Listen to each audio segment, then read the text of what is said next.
Hi, I'm Lorian, and today I'm sharing with you my journey with breast cancer. And I just want to give you a background as to what transpired, as to how I discovered my my the cancer. So in about March of 2016, I noted that I had a little fluid from my nipples, and I promptly went to the doctor. When I did that, he referred me to do an ultrasound. Did that, and the ultrasound, I don't know if it's a doctor or the specialist at that place, said to me, well, based on what he is seeing and observing, he doesn't believe it's cancer. It is more fibrocystic breast, which I had previous knowledge of, that I had some lumps previously, which my mother also had the same condition, which was never cancerous, but she had taken out some lumps, and they had said, you don't have to take it out because they're not treating it like that anymore. So went back and backed off from that. In September again, I repeated those tests, and at this point, I was referred to another doctor after completing the test, the ultrasounds, because my primary doctor, my GP, felt that something was off. He referred me to someone, and when I went to that gentleman, he indicated that, oh, it's similar to what you would have seen in March. Would you like to? And I prompted him to say that I would like to remove them. And he reassured me that they didn't need being removed. It was just similar to what was there previously. So that was 2016. So I have, because of the knowledge of cancer in my family, not breast cancer, however, I have always been on top of monitoring or checking stuff of that nature. May of April, I had my periods, and sometimes your breasts get enlarged when your periods is coming. Mine got swollen, and it never went down. I was in fact going through a traumatic experience because a relative of mine who I was taking care of got really sick, and it's like my body just went into shock. However, it didn't go down, and in about the second week in May, I was looking at my chest getting dressed, and I said, no, something is wrong with my breast. And I called my husband and I said, listen, something is happening with my breast. It don't look right. It does not look right.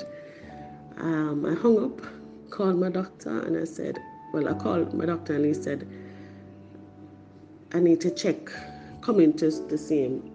But then a friend of mine who had breast cancer at the time, I called her and I told her what I observed. And she said, you have to call my doctor right now. And she gave me his number. She said, if he doesn't answer, just leave a message. And I did that. And he called me back, and that was like the Thursday. And he says, come in on Monday. You have to come in on Monday. And I went in on the Monday.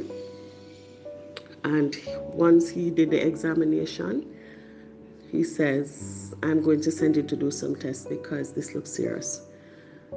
I went and did the test immediately because he called ahead at the doctors and said, listen, I have a patient that who needs to come see you now, and can I get express service? And he asked if I was able to pay for express service for everything, and I told him yes.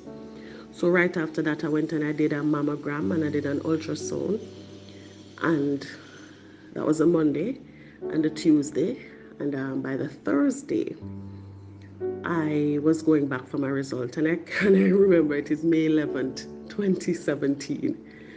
And that morning, I was to pick up my mom, who was coming from overseas. And I went to the airport, picked her up, and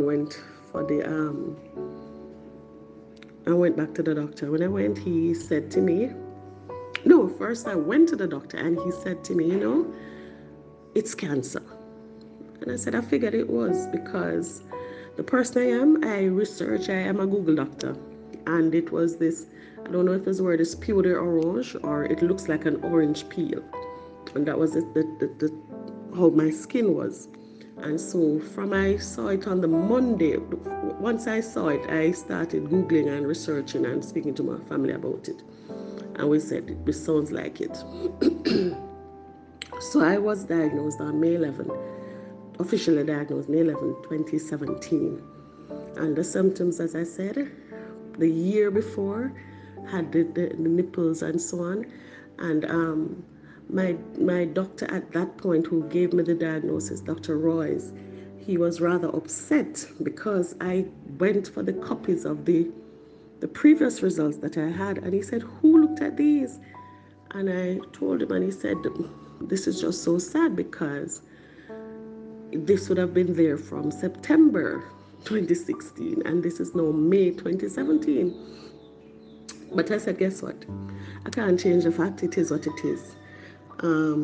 So while I was a little annoyed that my prompting to the other doctor that take it out and test it, and he was saying no, he doesn't see any need to, I was a little bit peeved and annoyed. But then I said, listen, it is what it is, and I have to just carry on. So that was a Thursday. Mother's Day was the weekend, and my mother and my family was here for Mother's Day, and I went and I enjoyed myself. I remember we had a food for the poor run on a Saturday, and I went to the run. I never run a walk. But I said, this is something I am going to get over. It never frightened me because I'm a very optimistic person. I'm a very positive thinking person, and I had researched it, and I was just taking comfort that things were going to be fine. What made it more for me was that when I went to Dr. Roy's and he gave me the diagnosis, before I went there, I prayed and I said, Lord, if it is cancer, you're going to give me the strength, wisdom, knowledge, understanding, everything. I'm going to fight this. I'm going to fight this with my entire being. And when I went there, he said, Lori, you know that this thing I forgot to the Supreme Court. You know?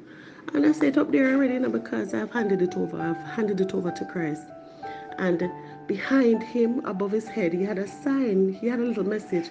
Jeremiah 29:11. That's my favorite scripture. You know, the plans that the Lord has for you. And I knew that this was just part of the plan that I had to go through to make me a better being. So, did I have fear? No. No. I have a spirit, I don't know, I have a fighting spirit, and I'm saying I'm not going to let cancer beat me. I am going to fight. I'm not going to jump over the hurdle called cancer. I'm going to step on it, stomp upon it, and get over it and get done with it. And the same day, I said to him, okay, so what's the plan now? Can I get a 2-for-1 special? Because, you know, they say cancer, you have to do a mastectomy and all of that. So he was saying about a mastectomy, and instantly I said, well, if it's in a one, I don't want the next one. So might as well just do a 2-for-1 special, and you give me a discount. And we laughed about it, and he says, no, it's not like that, Laura, because the staging that you have to do some more tests. And I did a whole heaps more tests. And it came back and it said the staging that you have is stage 3, and it's in your lymph nodes, it's in your armpit. And I said, well, that not sound so good, but we're going to give it to our best shot. And that's exactly what we did. And so I was referred to an oncologist who said she couldn't see me. And I said, listen, and he called her up and he said, listen, this patient needs to be seen like now. And between the May 11th and the end of May, I started chemotherapy on the 30th of May, I remember, 2017. And I did chemotherapy until November of 2017. And during that time, did I have fear? Not much. But I was doing beautiful. I was just doing beautiful. Nobody could believe I was diagnosed with breast cancer because I have a positive disposition. And I think that the devil just intervened in July. Went to work. I went to Reggae Falls for work, and while I was there, I wasn't feeling so great. And by the Sunday, I was in the hospital, and I spent a month in the hospital for all manner of complications. So that was one of the major challenges I had at the time, because I was going through like nobody's business. When my hair started to fall out, I cut my hair in a nice low haircut, and I continued living life. I didn't let anybody deter me about, oh Lord, chemotherapy going to make you sick. And I said, guess what? It's something that I have to do to get over this, and I'm going to do it. And it's, I believe, the attitude that you're going with that causes the difference in your outcome. What was the most difficult part of my journey? I have a young child, and at that point, what it wasn't fair, but it was saying, well, I have a child with special needs, and now you start to think about who will take care of her life, and I just lots and lots of things. And if anybody tell you that they don't think through these things, I'm sure it's not necessarily true. For me, I didn't put it at the forefront of my thoughts, however, but I put all things in place to deal with any eventuality, because I'm a very practical and rational person. So I did over my will. I make sure my insurances were up to date. I had a critical plan, but as you know, with cancer treatment, it does take a whopping sum to do proper treatment and to get early treatment. So one of the most difficult part of it was, after I had done chemotherapy, I was referred to do radiology, and I was told that it's $2.3 million for the sessions, and my surgical card only covered $150,000. And I said, I'm a private person in terms of my finances and my life. People see me as a jovial and bubbly person, but certain things you don't put out there in the public. I don't walk around begging for help or anything. And I think at this point in time, when you had to ask people to say, hey, and I learned that there's nothing to be ashamed about. I have to ask for help, and I have to ask for help. In order to live, I had to ask for help. And so I reached out to a number of friends, and they're saying, Laura, you're going through this, and I tell nobody. And I got support and was able to do radiation. And I did the maximum dose of radiation of 36 rounds from about April to June. And after that, I skipped. In December of 2017, I did a double mastectomy. And I had to fight tooth and nail. Well, fight tooth and nail, never win one of the battle them with it. But Sagicor said, well, you only have it in one. Why are you taking off the two? My doctor says, well, based off what we've seen, I think this is how we should proceed. But Sagicor felt otherwise, and so they declined my request to have both done, to do a double mastectomy or bilateral mastectomy. And so I ended up paying to do one. I never get the two for one special. I got a discount, but I did it, and I was hell bent on doing it. So that's what happened. Did it affect your family life, and how? I think my kids were more affected by it. My husband tried to brave it out. He was trying to be the supportive one, but I know, and he has now said it, that in his quiet times away from me, that it really, really affected him, and it really, really bothered him. But I think for the most part, I was cheering on people. Say, listen, I don't plan to go anywhere anytime soon, I'm here to stay. I'm going to kick cancer's butt. And yes, that was it. And I have a small family, but a very, very, very supportive family. So my kids would be around. My husband, who lives overseas, I said, listen, but you stay there, work the money, I send a couple for pay for all of these bills. And I'm saying, you crazy, you need to be here. I said, well, we just have to take it like this. And so for my surgery, he was here. The boys in the family, and my boys, we all shaved our heads. My husband and all of us shaved our heads when I shaved mine, and we were just rocking bald heads. And those things are supporting my sister. My mom was here with me, and so and my family and my friend. And because I'm open and I shared about it, I think it lifted the burden. If you bottle this up and don't talk about it, cancer eats at you. And so I was not going to let cancer have its way with me. I am going to live my best life. And that is what I did. What advice would you give for someone, for women in relation to breast cancer? Get Seek information. Be informed about what it is that you have. There are more than 180 types of cancer. Seek treatment early. Don't be afraid to question your doctors. Ask for second opinions. Read, research. Write down the questions before you go so that when you go in, you forget.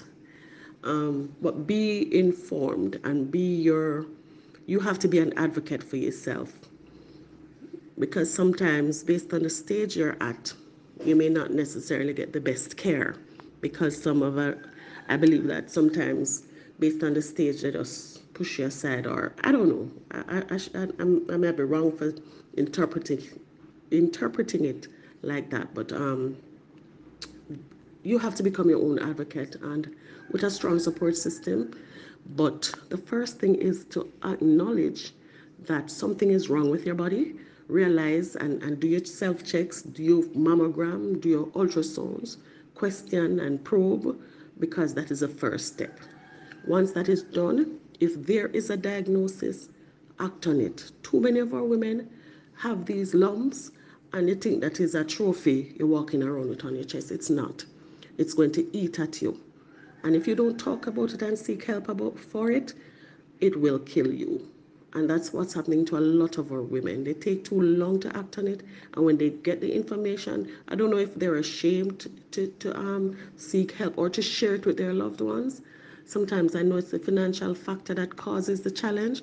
But if you speak about it and ask for help, I had to cancer was broke, sickness was broke in a day. So therefore you have to ask for help, and which I did. And so if you're going through something like that, you have to. What advice would you give on how to best support a loved one going through cancer? Just be there. Hold a hand. Sometimes you don't even want the whole heap of talk and the whole heap of lecture. Don't eat this, stop eat that, drink green juice, change the vegetarian.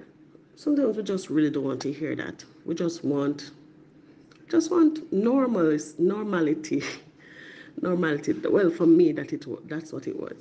And what this entire cancer journey has taught me, that I am not in charge of my life, and so it caused me to become even more closer to Christ. And I can tell you, my entire life's perspective changed with this cancer journey. I am a child of Christ, and I live my life more meaningfully. Things that used to perturb and upset me no longer does. Not even work. I not even make work stress me like that anymore, because I was so driven. Smell the roses, drink the coffee, whatever it is that makes you happy, do it. That's how I look at life now. I make memories with my kids. I have I am just living life the best way I can. So I do hope I have inspired someone to go get checked, go get tested, speak with your healthcare providers, speak to others. Don't listen to the naysayers.